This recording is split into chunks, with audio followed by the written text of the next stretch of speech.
Hello students, in this video we are going to see crystal field splitting for octahedral field then tetrahedral field.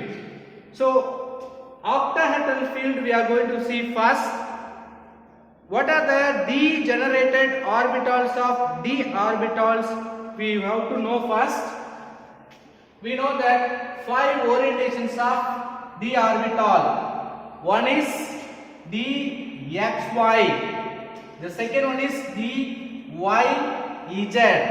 third one is tzx, xy, yz, zx. What are the arrangement, orientation, which having two loops, dumbbell shape in between the axis. If you xy is taken in between xy, it may be arranged. For yz, how do you draw? Yz, in between yz axis we have this dumbbell shape. Then zx, in between zx we have the dumbbell shape. So out of 5 orientation, first 3 present in between the axis. Let us take the fourth one, dx square y square. Fifth one, dz square. So dx square y square, how do you draw? X axis, y axis, the dx square y square dumbbell shape along the axis. First 3 in between the axis. Dx square y square along the axis. The same way dz squared also along the axis. Only one dumbbell shape with donut shaped electron cloud. So all these arrangements we have studied in shapes of orbitals. So d orbital having 5 orientation, that means 5 arrangements. In that first 3 orbitals or loops in between the axis, the remaining 2 along the axis. Why we want to remember all those things? Based on this arrangement, they are approaching the metal orbitals. The ligands are approaching based on their arrangement. Now you just remember, as usual, we can consider a cube. The middle of the cube, we can assume metal is present. Then we can draw all the 3 possible axis, x axis, y, z, opposite chart, minus x, minus y, minus z. So octahedral field, the metal present in the center of origin of the cube, which contains all 5 orbitals, dxy, dyz, dzx, then dx square y square, dz square. Okay, so all 5 orbitals are present here. Now, what are the orbitals may be along the axis? Dx square and dz square. Dx square, y square and dz square orbitals are present in the along the axis. The remaining 3 present in between the axis. Due to this difference, when the ligands are approaching this cube, what will happen? Ligands approaching in the axial position means the axially oriented orbital will get more energy due to repulsion between the ligand and orbitals. Why the repulsion between ligand and orbital will take place? Ligand, electron rich species, then it will have negative charge. Orbitals filled with electrons, that only we have drawn as a loops. So all the ligands in the octahedral field, how many ligands may possible? You just remember one example for octahedral complex. How many ligands we have? 6 ligands. So 6 ligands approaching all possible 6 directions of axis. Listen, 1, 2, 3, 4, 5, 6. 6 axial position we have. So all the 6 axial position, the 6 ligands are approaching. So what will happen? Listen, one small model, just like you remember this structure as a 3-dimensional structure. This one drawn in a 2-dimensional diagram. If you take as a 3-dimensional, you have this model, right? So in this model, you just consider x-axis. We have x-axis, then y-axis. Top and bottom we have z-axis. So all 3 axes we have fixed as a all 6 faces. Okay, right. Now where is the metal in this cube? Center of the metal, center of the cube, we have the metal. Metal having all these 5 orbitals inside as a loops. In that, first 3 having the loops in between the axis. Wherever we have the gaps between the axis. For example, we have the gap between these 2 axes, x and z. We have gap, we know. In that gap, the loops may be present. So like first 3 orbital, their loops are present in between the axis. Okay, sir. What happened to this x square, y square and dz square? They are present along the axis. So if you take that z axis occupied by this dz squared orbital. So this same axial position, these orbital loops are present. Here one loop, here another loop. Okay. Then x squared, y squared along the axis. See, in the x squared 2 loops, then y squared also we have 2 loops. So all 6 axial position we have the loops that filled with dx squared, y squared and dz squared. Then all the gaps between the axis occupied by these first 3 orbitals dxy, dyz and dzx. Now listen carefully. For octahedral field, how many ligand may present? 6 ligand may present. All the 6 ligand approaching all the axial positions. How many axial positions we have? 1, 2, 3, 4, 5, 6. So totally we have 6 axial positions. What are the 6 axial positions? X minus x, y minus y, dz minus z. Like all the 6 axial positions, each ligands approaching. Consider this compound. Now the center metal is nothing but iron. 6 ligands we have. So first ligand approaching this z-axis. Second ligand approaching this x-axis. Like all the ligands are approaching all the axial positions. Where in the axial position, what are the orbitals are present? dx squared, y squared and dz squared. So ligands, negative charge. Orbital filled with electrons, negative charge. So they will have the repulsion between these 2 as well as ligands. Compare with these remaining d orbitals. Why? The 2 alone having more repulsion, they are present in the axial position. So already we have z-axis means dz squared loops. Now cyanide is approaching. Cyanide negative, that z squared orbital also negative. Both repulse each other. Due to repulsion, the energy of this dz squared increases. The same way, another ligand approaching x-axis.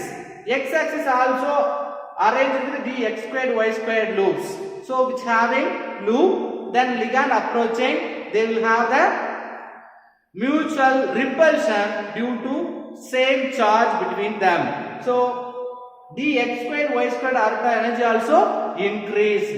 But that much of energy not takes place in these remaining d orbitals because their loops are present in between the axes. Now in your book clearly given the violet color loops dx squared, y squared and dz squared present in the axis. Due to that their energy is increased. Anyway, overall they have to maintain average energy level. For that, this first two increases their energy due to repulsion between ligand and these orbitals. Remaining three decreases their energy level to maintain the average energy level. Now we can see the splitting in this octahedral field. If you take energy increasing, upward energies increases. Ground state 1, 2, 3, 4, 5. All 5 orbitals. Who are the 5 orbitals? The xy, the yz, the zx, the x square, y square, the z square. All 5 orbitals we have in ground state. Now what will happen? It will undergo degeneration in isolated gaseous state. So in the third point, crystal field theory, we have studied the ground state orbitals undergoing degeneration. This is nothing but degenerate orbitals. We have 5 degenerate orbitals. That degenerate orbital is approached by ligands. Ligands approaching in the axial positions like x minus, y minus, z minus. Due to that axial approaching, the orbital present in the axial position gets high energy. Remaining energies decrease to maintain the average energy level. Let us see how they are splitting. So this is our expecting average energy delta naught, delta energy level O for octahedral field. Now apart from 5d orbital, these 2 orbital alone increase their energy level.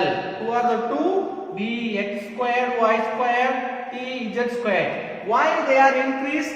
Due to they are arranged in the axial position. How much energy is increased from its average energy level? Plus 3 by 5 delta naught. So from delta naught, 3 by 5 delta naught times increased the energy difference between these 2 lines. So to maintain the average energy level, the remaining 3 energies decreased. Now we have 3 orbitals. dxy, yz, then dzx. Why are these 3 alone decreased? They are present in between the axis. They are not more close to the ligand approaching. Ligand approaches these 2 orbitals. That's why it becoming high energy level because of repulsion between ligand and these orbitals. Okay, to maintain the average energy level, how much energy is decreased here? Minus 2 divided by 5 delta naught. So these 2 orbital increase with plus 3 by 5 delta naught. Then these 3 orbital decrease from average energy level minus 2 by 5 delta naught. Right. So octahedral field, how they are splitting? 3 down, 2 up. Who are the 2? The x squared, y squared, the z squared by plus 3 by delta naught. The remaining the x, y, z, x minus 2 by delta naught is decreased. This is splitting takes place in octahedral field. Now you may clear about octahedral splitting. So after splitting, the 2 increased energy increased orbital named by Eg orbitals. The down we have 3 orbital energy decreased orbital named by 2 T2G orbitals. Right. Let us go for tetrahedral.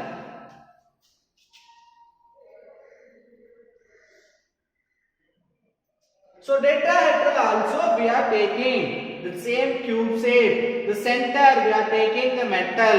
Which metal also having all these 5 d orbital arrangement or orientation. Now only the different in octahedral all the 6 ligands approach in the 6 axial positions, but in the tetrahedral what will happen? only 4 ligand we will have. So 4 ligand means what will happen? Only it will approach 4 direction. Where it is approaching? Not in the axial position. Instead of axial position, they are approaching in diagonal corners of this cube. So one corner, opposite corner. So in upper part of the cube, 2 corners are oppositely present corners approached by ligands, means downside the remaining 2 corners approached. So you may not be clear. Let us take the same model. You just see X, Y, Z. Now ligands are approaching in the corners of the cube. We have 8 corners. 1, 2, 3, 4, 5, 6, 7, 8. You just think one ligand approaching this corner. Opposite to this corner, another ligand is approaching. So there is no any other axial position. Okay, only they are approaching corner wise. These 2 corners approaching in the upper part of the cube means the remaining 2 ligands approaching in between the already occupied positions. For example, these 2 corner ligands approaching in the top side of the cube means the diagonally opposite remaining 2 corners. This and these corners are occupied by another ligands. So totally we have 4 ligands for tetrahedral field. 1, 2, 3, 4. Like entirely 4 different corners they are approaching. Due to that corner approaching, diagonally opposite corner approaching, no one orbitals are having no repulsion. From all the 5, no one is much closer. Okay, so no one is easily getting repulsion. Anyway, if it is going extend, the first 3 orientations only present in between the axis. You know, in between the axis who and all arrange? First 3, D, X, Y, Y, Z and D, Z, X. These 3 orbitals going very closer to the ligand approaching field. Due to that, D, X, Y, Y, Z and D, Z, X having energy level higher. That means they are increasing their energy level compared with D, X squared, Y squared and D, Z squared. In octahedral, these 2 orbital energy is increased due to axial approaching of ligand. But here the ligand approaching in the diagonally opposite corner of the cube. Now the D, X, Y, Y, Z, D, Z, X only very close to that ligand approaching side. Due to that, first 3 orbitals are increase their energy level. To balance the average energy level, remaining to decrease their energy level. So as usual, the orbital having 5 orientation, it will undergo degeneration. After degeneration, splitting will take place. Now what kind of splitting will take place? Listen carefully.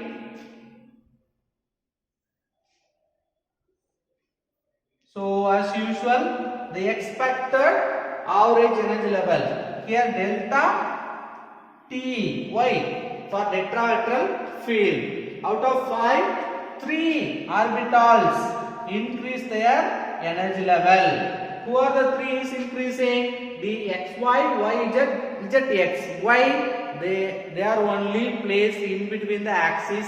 Due to in between the axis, the ligand approaching very closer to this orbital, so their energy is increased. Then how much is it is increases? Plus 2 divided by 5 delta T. From average energy level 2 by 5 delta T amount it is increases. The 2 remaining orbital, the X squared, Y squared, D, Z squared, how much it is decreases? Minus 3 divided by 5 delta T. So this kind of splitting takes place in tetrahedral field. Octahedral field, tetrahedral field, if you compare tetrahedral field just inversion to the octahedral field. So we can bring the relation between delta t and delta 0. So what is the relation between delta naught and delta t? Delta O, delta t. Delta O for octahedral, delta t for tetrahedral. That is nothing but delta t is equal to 4 by 9 delta naught. So what is the relation between delta t and delta naught? Delta t is equal to 4 by 9 delta naught. So these are the crystal field splitting for tetrahedral and octahedral geometry. Remaining we will see in the next video. Thank you.